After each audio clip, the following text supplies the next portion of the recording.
And I think when we talk about transitioning, I think it's really important to really take a step back from your training and say, I wasn't an MP, and I'm working with some guys here going into entrepreneurship.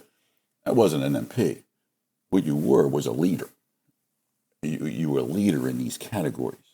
You have skill in these categories. You have knowledge, and they're transferable. But no one shares that with you. And I think it's really important to understand from a bigger picture of what your skills actually are. And then I also think it's really important to start finding, I don't want to say new friends, but new friends in a similar situation, because I think that's critical as well, whether that's through Facebook, whether that's on the phone, or, hanging out somewhere. Let's say the gym and not the bar, kind of a thing.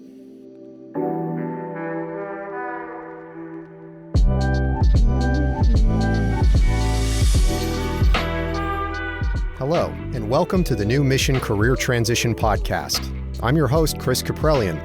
We interview service members that transition to new careers, DoD representatives, and civilian HR professionals to provide you with lessons learned you won't get in a transition class and to help you transition with confidence.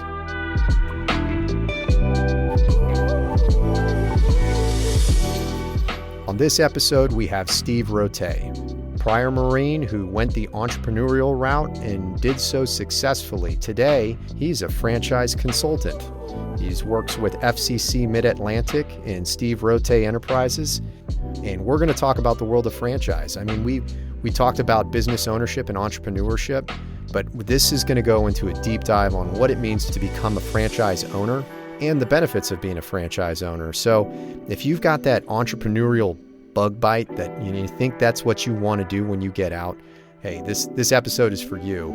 Plus, Steve is a riot, and he's got some great stories and lessons learned on his journey through entrepreneurship. So stay tuned.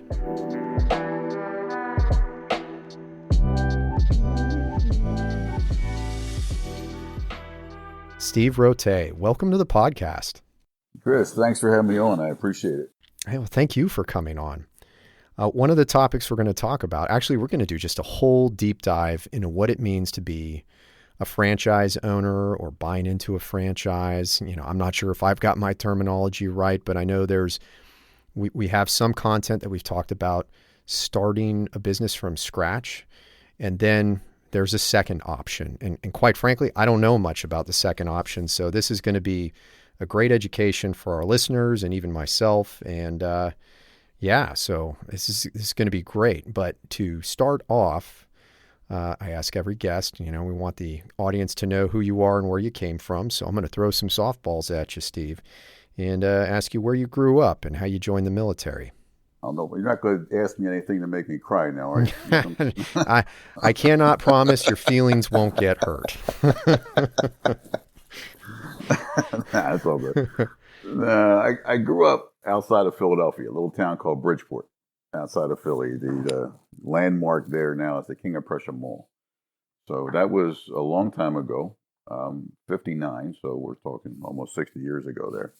And for the last 30 plus years, I've been here in Lancaster, Pennsylvania, out here in God's country. It's a nice little change from the city life, but it's only 40 minutes away. So it's a great mix for me.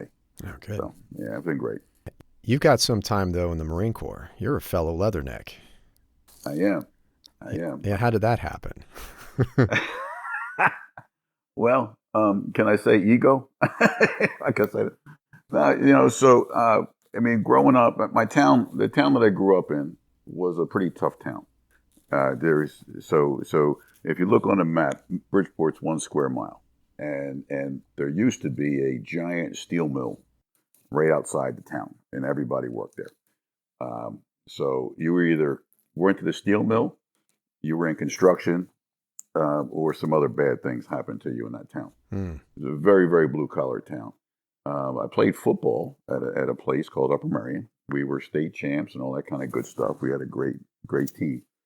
And I always said to myself, I'm going to be part of the best of anything. And in my mind, there's nothing more challenging than the Marine Corps. So, right after I graduated high school, I started college over at Millersville, and they had a great program in the Marine Corps at that time.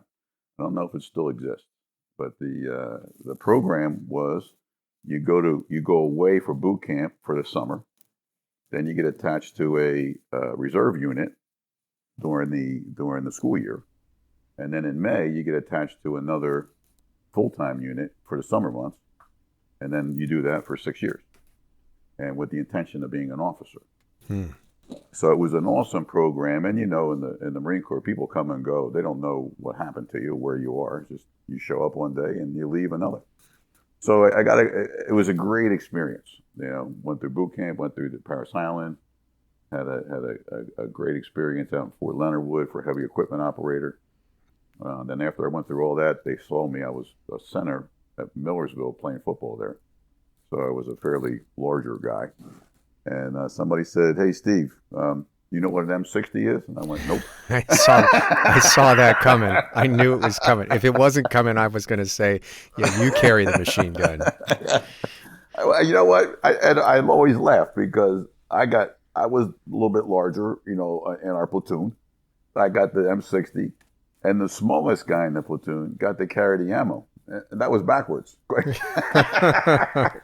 Quite frankly, that was heavier than the weapon. Yeah. So, no, it was great. So, I got in, and my intentions always were to make a career of it. I fell in love my last year of school, and my last tour of duty, if you will, with the Marine Corps. So I got out and got married and had kids and went to entrepreneur, route. And that was in and out of the Corps. It was a great time in my life. And like I said when we talked, really, I don't mind talking about it, and I'm very proud of the Corps and being associated with it. But there are guys out there that really earned the title. I guess we all earned it, but they live in danger every day. So I always take my hat off to those guys. You earned the title Marine, and so you're one of us. I'm sure that it was formative as you went down your journey of entrepreneurship. So maybe you could tell the listeners, what was that like? You got out of the Marine Corps, and I get the sense that you have the heart of an entrepreneur. You always have. How did you start? Well, I'm unmanageable. I'm not a good employee. No, actually, it was you tell a Marine, right. You got to tell him what to do, and that's not going to happen. Yeah. But I know what you mean. I know what you mean. Others, they know what you mean. I get it. But no, really, what was really kind of cool is I got out of the Corps, and I met a gentleman.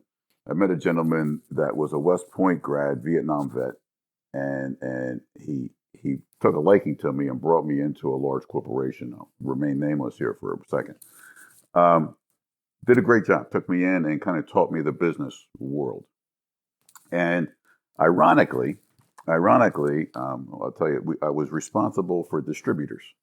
Is what had happened. I was responsible for taking care of distribution of this product line that they offered. And I came up with this brain cramp, I call it, of blanket orders. So what happened was I go to my distributors and I'd say, last year you bought 1,000 of these products. If you order 1,100 for next year, I'll keep the price the same. Well, it went so well, and you're going to fall out of your chair when you hear this. It went so well that I had sold, by January, I had sold that year's plan plus the next year's plan by January. And then in infinite wisdom of upper management, they brought me in and said, you did so well for the next 2 years. I said, yeah, I know. And they went, well, if we take you out of our payroll, the sales still come in. And I went, I'm thinking I'm going to get transferred, I'm going to get promoted, I'm going to get a kiss on the cheek or something. And they went, we got to let you go. Oh my gosh. It's a true story. Now, they took care of me with severance pay because it came out of a different budget and et cetera, et cetera. And I got taken care of. Um, so that happened, and I went, wait a second, I just did well. And at that at that at that point in time, I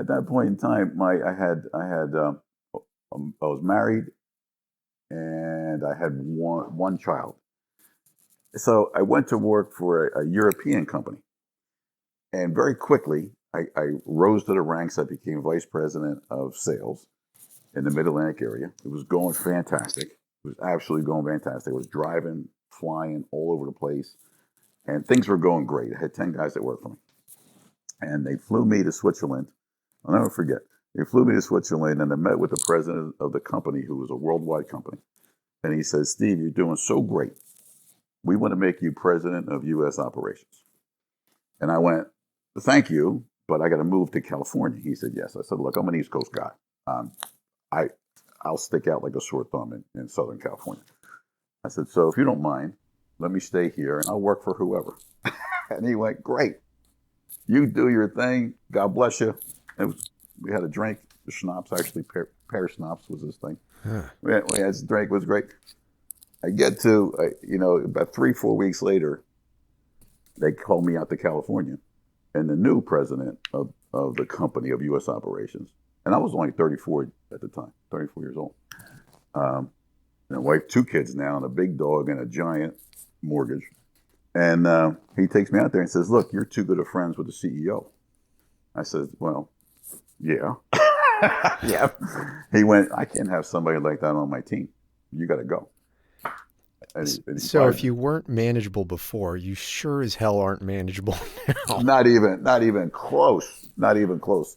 So now again, that worked out well because I had a contract, and they paid me my contract, and I got a little bit of money. And that's really when I went back and said, look, I got to do my own thing.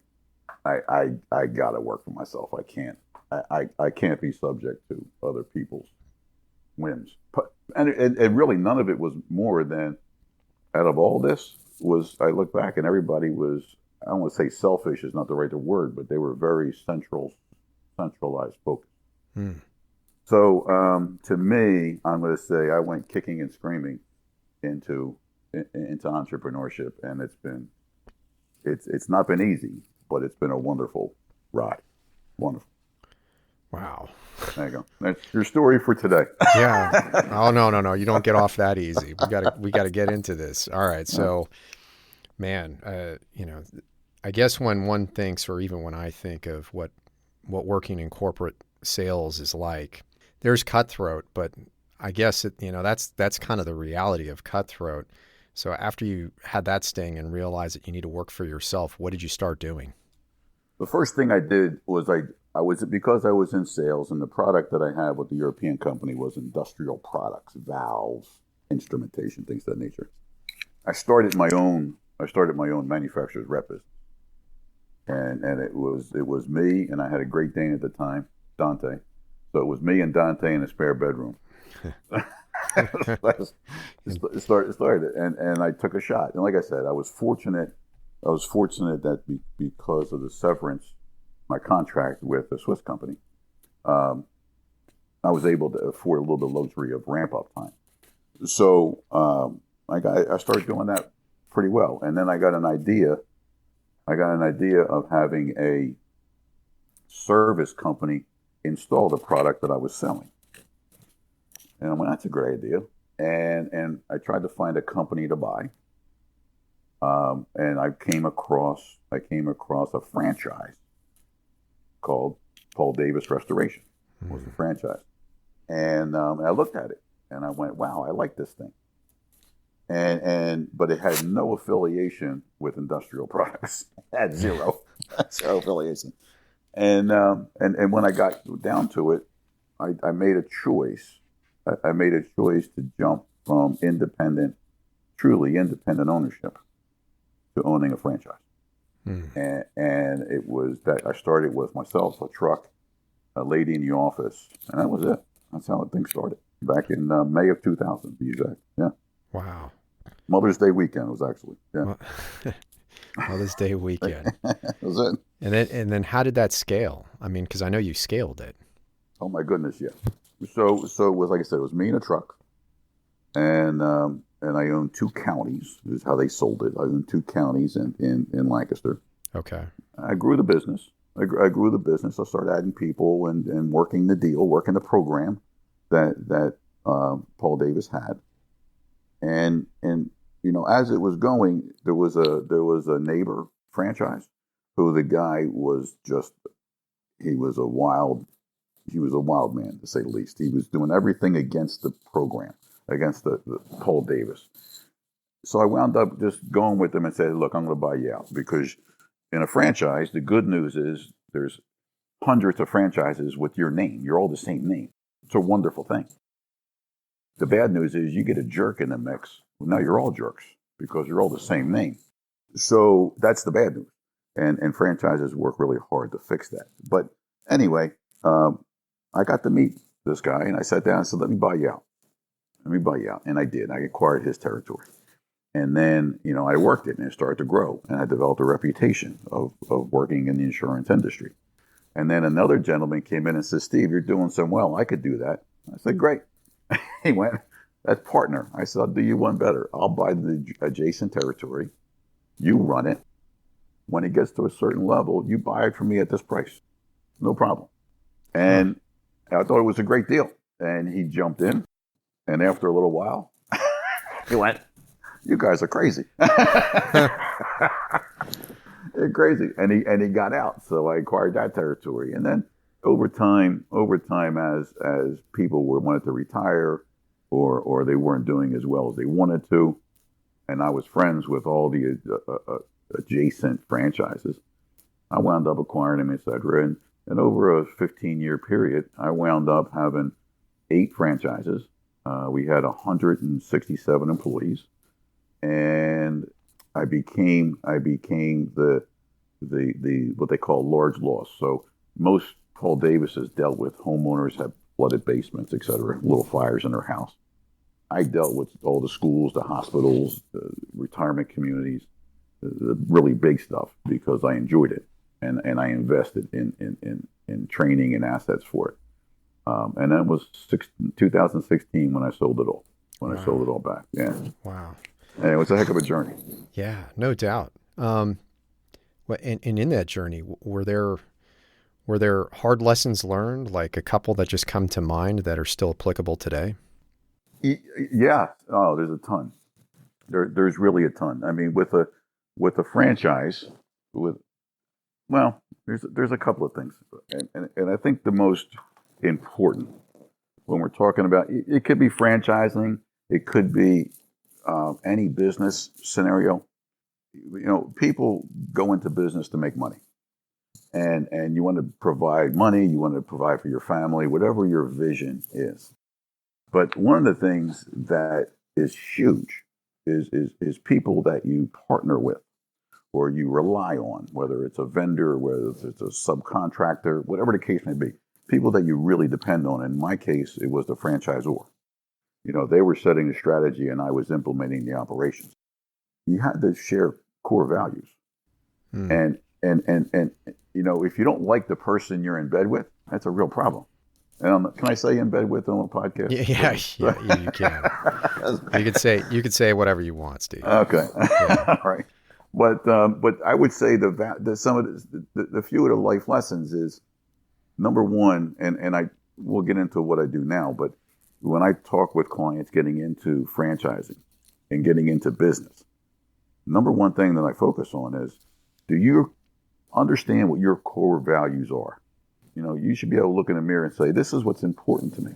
Whether it's family, whether it's religion, it doesn't matter. But whatever's important to you is important. And then when you talk to people that you're going to count on, do they get close? Because when I left, one of the things, I'm heading down a rabbit trail here. I'll pull me back. But no, I love it. When I left Paul Davis, I had an agreement with him that it was a 2-year what they call earn out. You sell for a certain value and they leave some stuff. You got to make sure your performance is there. And then I became the fix-it guy for them. I helped them buy other franchises because they were buying franchises. This is what they were doing at the time, and I was the first one. But and then I also helped other franchises when they were in trouble. to see what the problems were. And almost 100% of the time, when people were in trouble, there were two things that happened.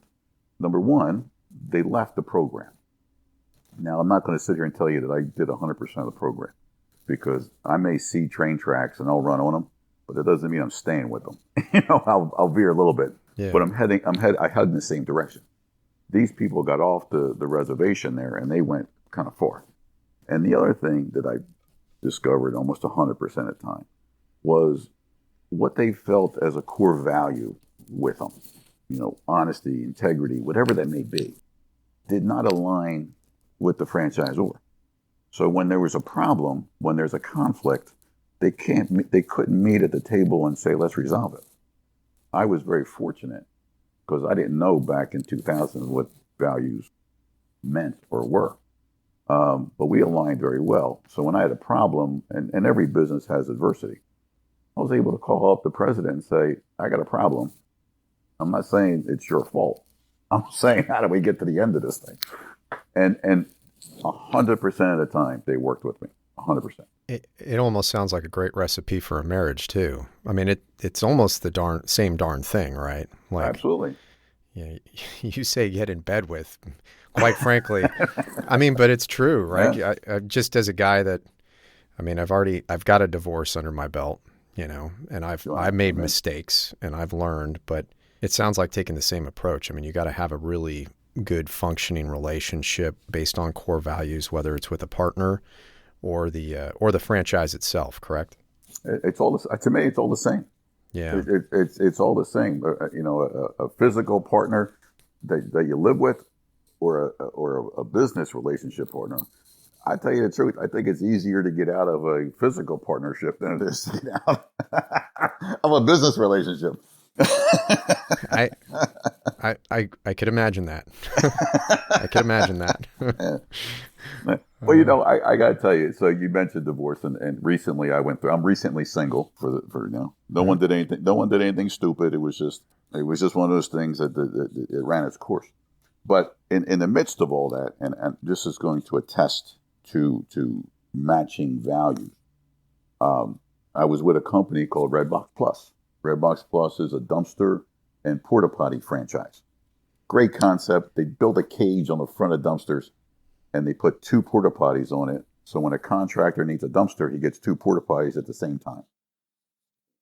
It's an unbelievable concept, and I own 4 of those. Well, when I went through my divorce, that was part of the assets of the company. It had to go. With Redbox Plus, I had a 10-year contract with them. They could have said no. They could have really said no. But I called the president of the company, and I flew out to Wisconsin, and I said, "Look, I'm going through this. This is terrible. I didn't plan on it. Can you help me?" And because I believe we supported each other for the time that I had the franchise, and I'm going to say, a good team player, they respected me. And I respected them, and we had a great conversation, and they helped me transition out. They helped me sell what I needed to sell, and it worked out well for everybody. Right. And I say that 100% was because our values aligned, and when the adversity came up, people didn't mind helping each other. If you're a jerk along the way, then when you need help, not too many people are going to help you. Yeah. So that's anyway. I think those are testaments to real life testaments, to my statement of values being probably by far one of the most lessons that I've learned. And probably coming in second is good relationships, which kind of are predicated on having common values. Yeah. 100%. Yeah. I mean, if you look in the mirror every day and you're a jerk, and you're a jerk, well, everybody else knows it too. Don't kid yourself. Everybody knows it. Yeah. You're not fooling anybody. Okay. No, they may tolerate you, but that's about it. You're a good person. You work hard. You have good ethics, and I'm going back now to Marine Corps stuff. Integrity, doing the right thing, working hard. What are you doing when no one's watching, kind of a thing. And it's not bad. JJ did tie buckle actually means something, particularly if you're going to be an entrepreneur. Absolutely. the greatest lessons you ever learned that you learned when you were 3 years old. Well, Yeah. as an adult, the greatest lessons that you'll learn, really, for me, came out of boot camp. Or when I had the maturity of a 3-year-old, which might have been OCS. Who knows? No, that's great. That's awesome, and I think it's it's reassuring. I mean, because the whole transition process is a bit. Well, I mean, I'm going through it. It can be nerve-wracking, and just reminding yourself, like, the things that you've learned and the experiences that you had, don't forget them, because they do pay off in the long run. They do. So that's a great lesson learned. Can we talk about the transition for a second? Absolutely. Tell us. I want to hear it more about transition. Well, the transition, and I happened to have a conversation with a brigadier general who was under Secretary of Defense for a while. Super nice guy, and he was telling me all the great things that the VA does, and I don't disagree. The VA does a great job. The part that I was sharing with him is, when I left a long time ago, there was some PFC behind a table. All he wanted to do is get my trash and get out. that was it. If he happened to be great, then I learned more about what the transition different programs were. But I think a lesson for specifically the younger people transitioning is, when you're in the military, specifically the Marine Corps, you're part of the most elite group you'll ever find in the world. I mean, truly in the world. You got access to this unbelievable equipment. You got access to continuous training. And then the good news is, when you're done that training, you're hanging out with all people your same age. You all have girlfriends or wives about the same age. You all have kids about the same age. You go to the bar, you complain about the same thing because you're all making the same amount of money. Yeah. Yeah. But believe it or not, that is an unbelievable support structure that nobody recognizes. Going to a local bar, tap room, whatever you want to call it, and hanging out with a group of people, that's not the best environment, but you know what? It's a place to vent. It's really great. You leave the military, whatever branch of service, and now you go applying for a job, and all of a sudden you're not qualified. All of a sudden, all the training doesn't add up. And you go back and you got to tell your wife you can't get a job. And she doesn't really care. She just wants to make sure she can pay the rent and put food on the table. That's demoralizing. That's a big deal. And I think when we talk about transitioning, I think it's really important to really take a step back from your training and say, I wasn't an MP, and I'm working with some guys here going into entrepreneurship. I wasn't an MP. What you were was a leader. You were a leader in these categories. You have skill in these categories. You have knowledge, and they're transferable. But no one shares that with you. And I think it's really important to understand from a bigger picture of what your skills actually are. And then I also think it's really important to start finding, I don't want to say new friends, but new friends in a similar situation, because I think that's critical as well, whether that's through Facebook, whether that's on the phone, or, hanging out somewhere. Let's say the gym and not the bar, kind of a thing. Yeah.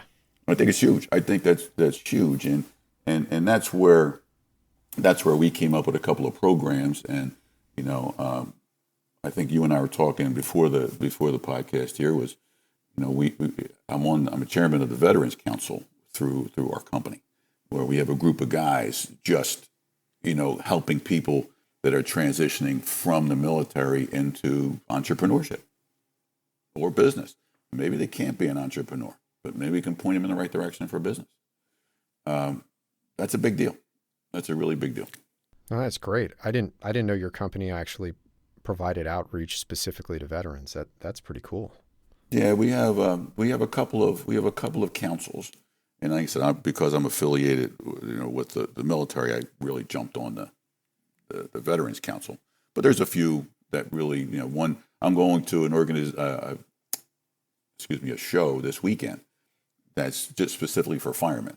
A friend of mine's head of that group, the first responders group. So yeah, I mean every group has their own needs, has their own uniqueness, but there's a lot of overlap too. So, yeah, no doubt. Well, we're putting the cart a little bit before the horse. This is actually a really good segue. So let's transition a little bit from there. What do you do now? Like, let's talk a little bit about your business and what you do.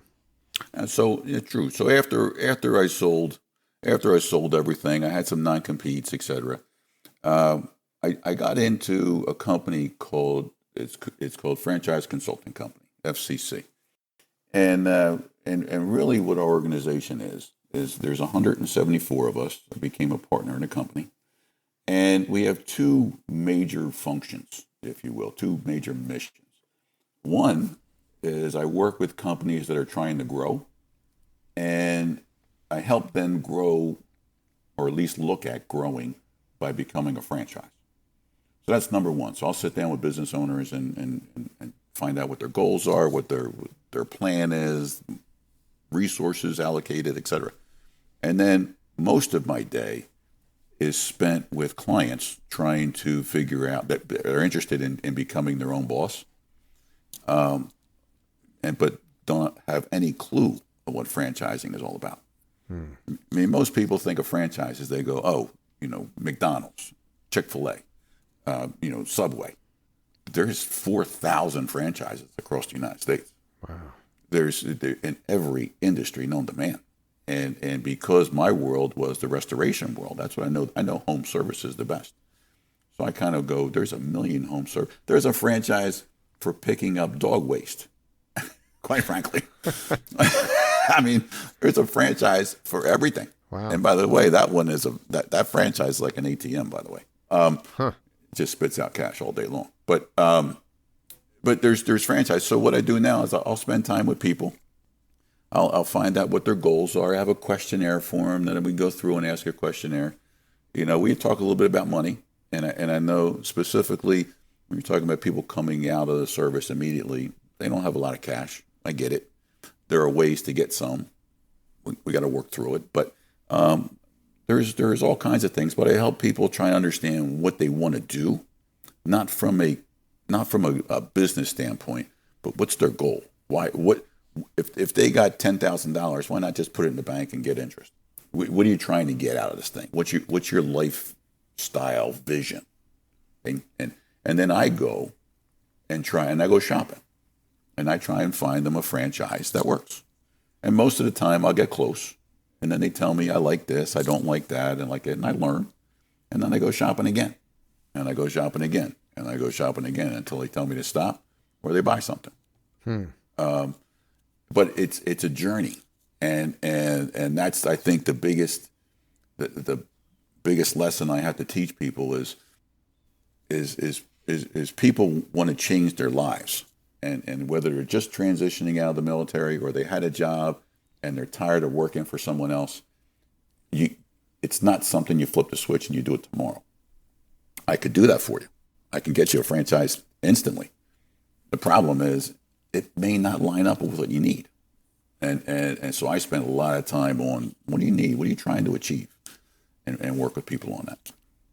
Yeah, I want to get into that. I do want to ask you a basic question before we do, and it's actually related, is let's say somebody wants to be an entrepreneur and they kind of go with what they know, i.e., they frequent a location or there's a business that they always like purchasing things from or whatnot. And somebody's struggling with the idea of, well, what do I do? Do I start my own business because I've got this idea? Or do I go the franchise route? Have you serviced clients that kind of have that divide? And what are the relative differences between being a business owner and a franchise owner? Oh, good question. And I didn't say this before, but when I had for the 16 years that I had Paul Davis franchises and I was growing that thing, I actually had a couple of independent companies along the way that supported Paul Davis, flooring and a roofing company. They were not franchised at all. So I have a little bit of perspective on both ends of the spectrum here. First of all, everybody should realize, it's no secret, that every franchise started with someone's good idea and went off on their own and did it.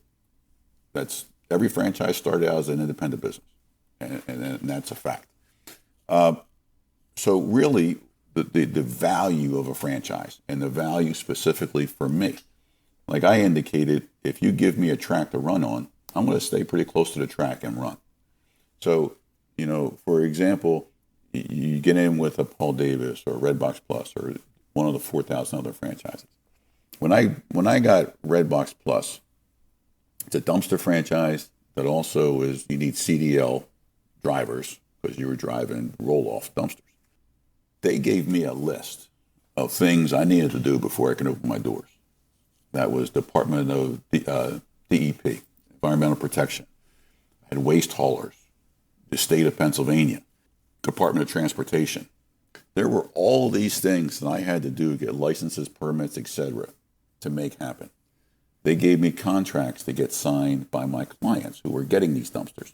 So we didn't, you had to do so many things to damage the not damage the driveway, or they had to do so many things to protect it. So all of these things just to get started was provided by the franchisor. Marketing.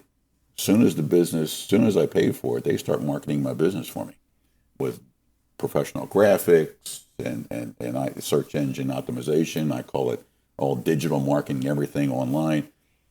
Local mailers, billboards, human resource things. What does it take to hire an employee? They had it all listed out.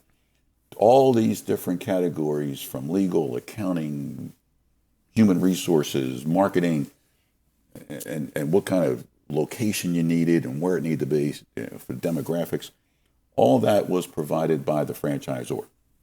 If you wake up one day, if I woke up one day and said, you know what, I'm going to start a dumpster company and provide porta potties, I got to learn how to do all that myself. I got to go to the attorney. I got to go to marketing and find the right marketing company. And finding a good partner is not easy. I'm not saying it can't be done, but the learning curve and the success curve get flattened out dramatically when you're doing it yourself. And the more you're learning, the less money you're earning. So it's a long process. And if you got the resources to do that, God bless you. God bless you. To me, it was more important to get revenue coming through the door and having multiple locations and a brand out there that made sense. And at the end of all of it, on the other end of the spectrum, I'm just talking about the startup at this point. But along the way, I'll tell you, along the way, for Paul Davis, for example, we had what we call roundtables. So franchises of similar size and similar scale would get together 3 times a year, and we talk about anything we wanted because I could share it. They're not competitors; they're friends. If I own Steve Rotay Restoration, who am I going to talk to? All my competitors in town are going to lie to me. I'm not going to share details with them. So the franchisor helps you stay educated, stay engaged along the way. And on the backside, when it was time to sell, when I sold Paul Davis or when I sold my Redbox Plus, the franchise had a much greater value than Steve Rotay Restoration or Steve Rotay Dumpster because there's a brand there. And the multiplier is much more. If it was Steve Rotay Dumpster and Steve left the door, walked out the front door, there goes the brand. So franchising is it gets you where you want to go quicker, and it should. I hate using the word should. I don't like it, but getting lined up with the right franchise should provide ongoing engagement, opportunity to learn and be a master of that industry and pay off at the end. Along the way, you're going to pay royalties. That's what it costs you. And then everybody's royalty is different, but you're going to pay royalties along the way. So there's a little bit of a trade. Steve, I know you do this for a living, but you make it sound really good. I know you do. But I mean, it's just like, it's almost like jacking into a matrix and all of a sudden downloading 20 to 50 years worth of business experience, because instead of, you pay royalties, right? But you paid the royalties so that You didn't pay back taxes on an IRS payroll audit. You didn't pay the fines because you couldn't figure out that there were a whole bunch of OSHA standards you weren't compliant with.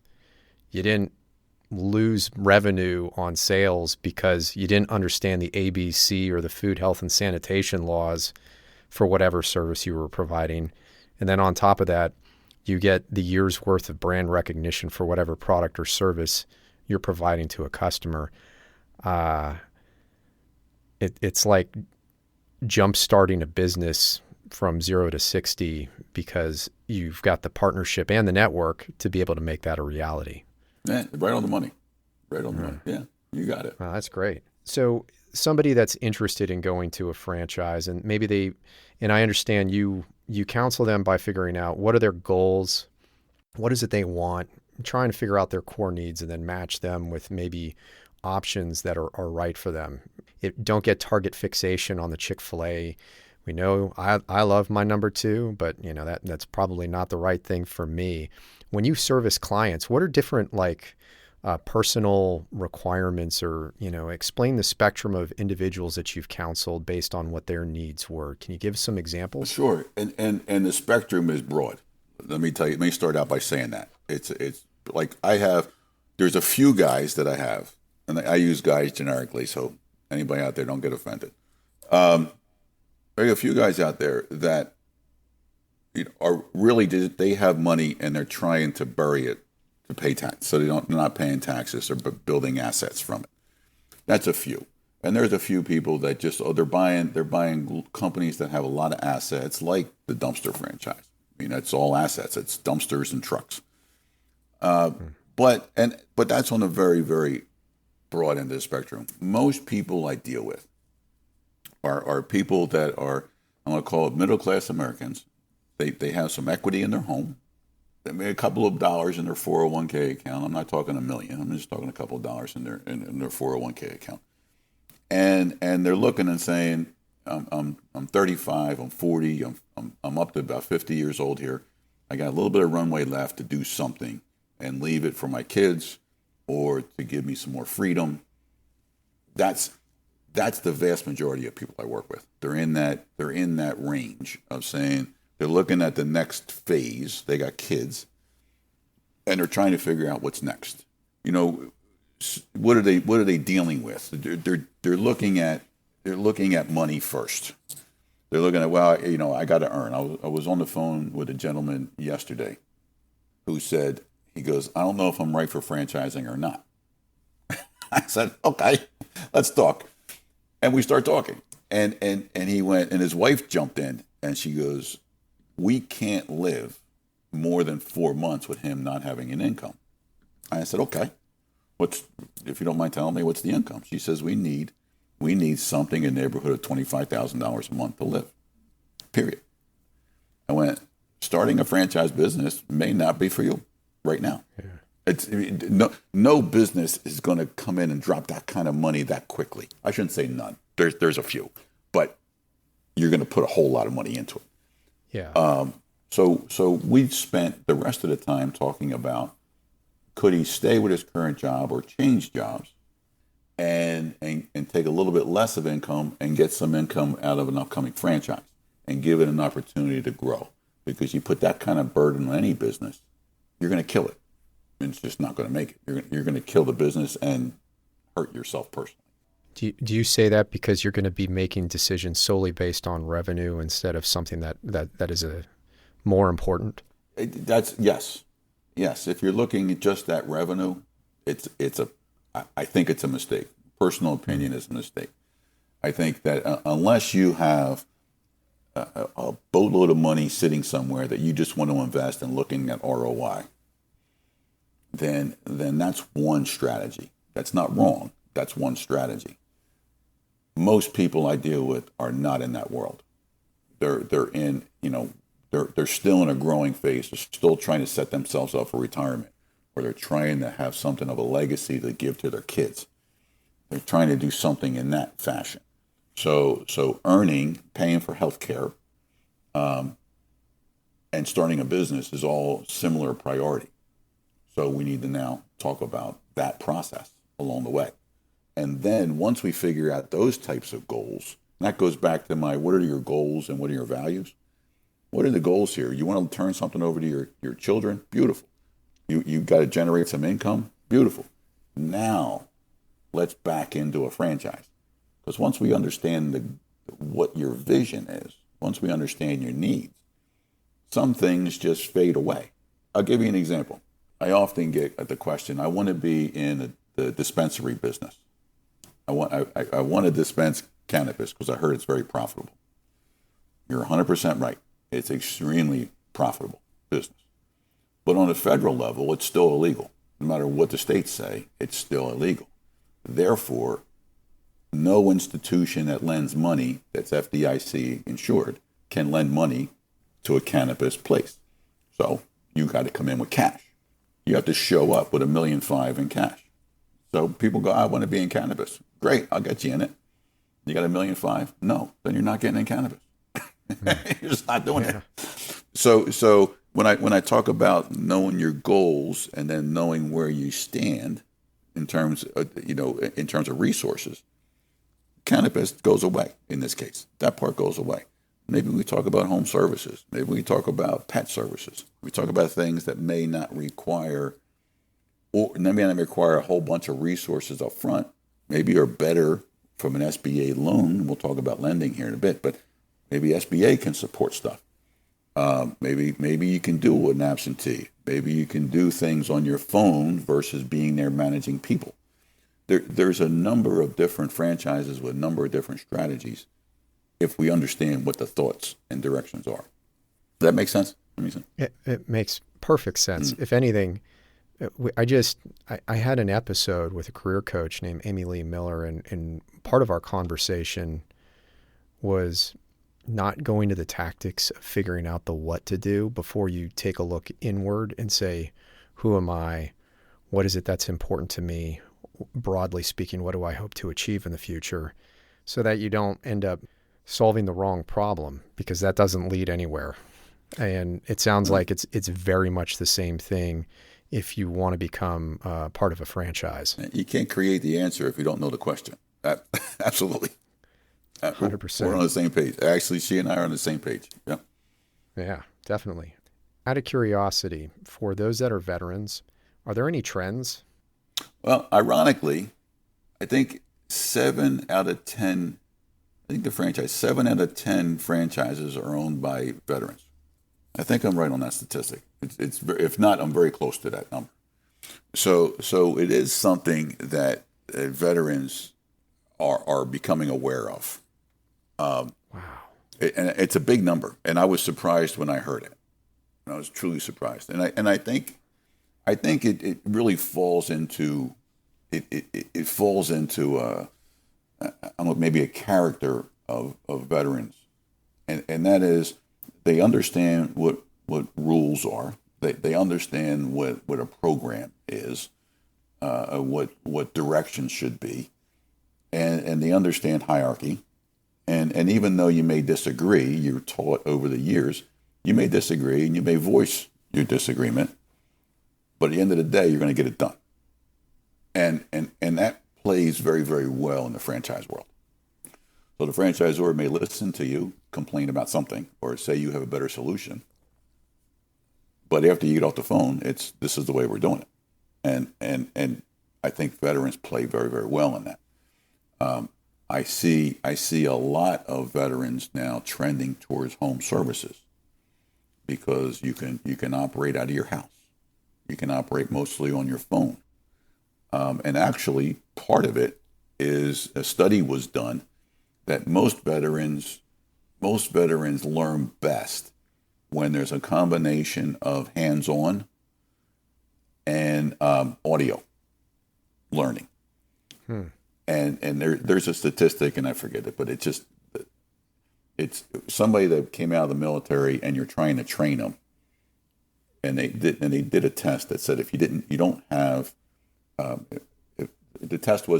do hands-on training, the absorption rate was extremely low for military personnel.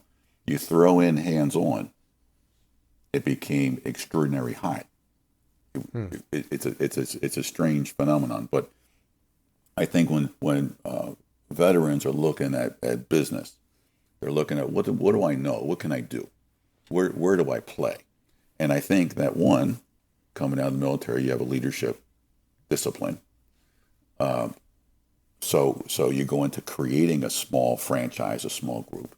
It's a comfort that if I have a drywall company, as an example, you can learn how to drywall, and somebody doesn't show up, you can jump in. And military people never have an issue with rolling up their sleeves. So I think that plays very well. Financially, home services tend to be less expensive than places that require brick and mortar somewhere. Even though it's a Subway, you still got to outfit a Subway and pay lease on it, et cetera. Home services, typically you're working out of your basement or garage or something. You don't need a building.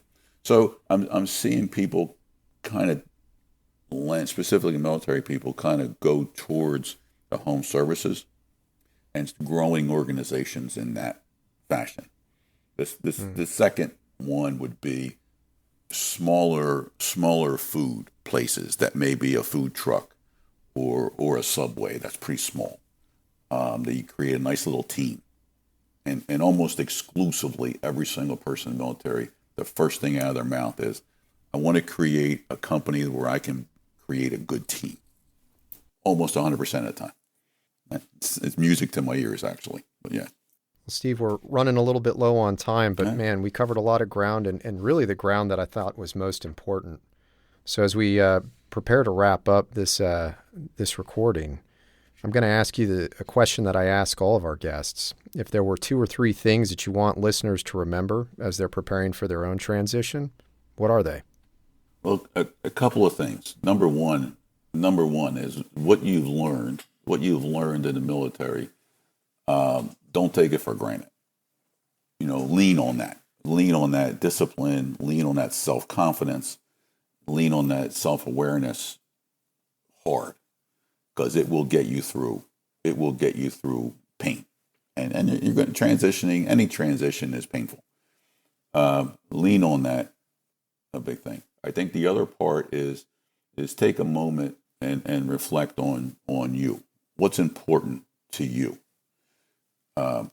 What's important to you in terms of values, what your future looks like, because no matter what anybody else thinks, what's important to you is important, period.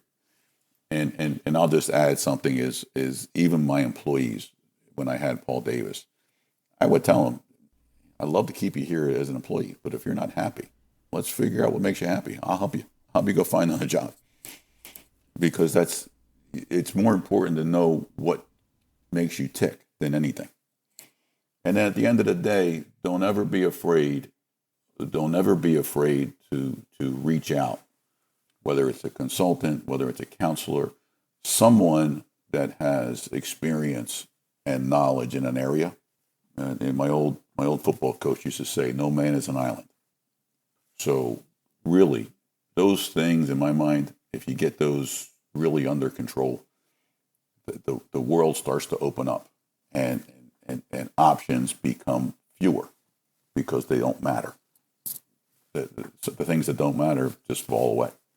That's my thought of the day. Hey, those are gold. I appreciate that. I was writing them down as you were saying them. So how can listeners find you? I mean, let's say we've got somebody on the line now and they're like, yes, but I still don't know what I want to do. How can they get in touch with you? No, please. I mean, I'm on LinkedIn. So, Steve Rotay on LinkedIn. I have a website. It's FCC Mid-Atlantic, which is abbreviation for Franchise Consulting Company. Mid-Atlantic, that's my website. And there's all kinds of stuff on the website. Yeah, I think those are the 2 easiest ways to find me. Well, we'll make sure we get all that in the episode notes. Steve, hey, thank you so much. That was fun. Oh, I enjoyed it. I love this stuff. It's just fantastic. I enjoy you. It's fantastic, and I enjoy what you're. I'm happy of what you're doing out there, because the truth of the matter is, there's a lot of nonsense out there in the internet and space and everything else. But Chris, what you're providing is a value, brother, and I actually mean it. So thank you for doing this stuff. That's kind of you, Steve. I appreciate it. And that's about it. So I'll be in touch, Steve. You got it. Thank you. All right. Take care. And Steve Rotay has left the virtual studio. It's just me. I'm Stag here. But that was a great conversation. Steve also wanted me to pass something that maybe wasn't necessarily covered, and I think this is an important one. So let's just say, for the sake of argument, you got that franchise bug bite, and this is something that you're interested in doing. One of the things that Steve does with his franchise consulting company's Veteran Council is provide financing help. So he has this program, and his company has this program called Bet on a Vet 100. That's Bet on a Vet 100, where they give away $1 million to 100 vets that want to start a franchise. So if you have military affiliation, you're thinking about going into franchising, it sounds like a no-brainer to spend your time talking to somebody that can help match you with maybe the franchise that should be most interested in, a franchise that aligns with your goals. And plus, if you're a service member that's transitioning, an extra $10K in the pocket to help pay for expenses, that could be very beneficial. So Bet on a Vet 100. It's a $1 million giveaway where they give away $10,000 to 100 active duty or service members or veterans that are trying to start a franchise, particularly as they're getting ready to transition. It's a great program. So that's it.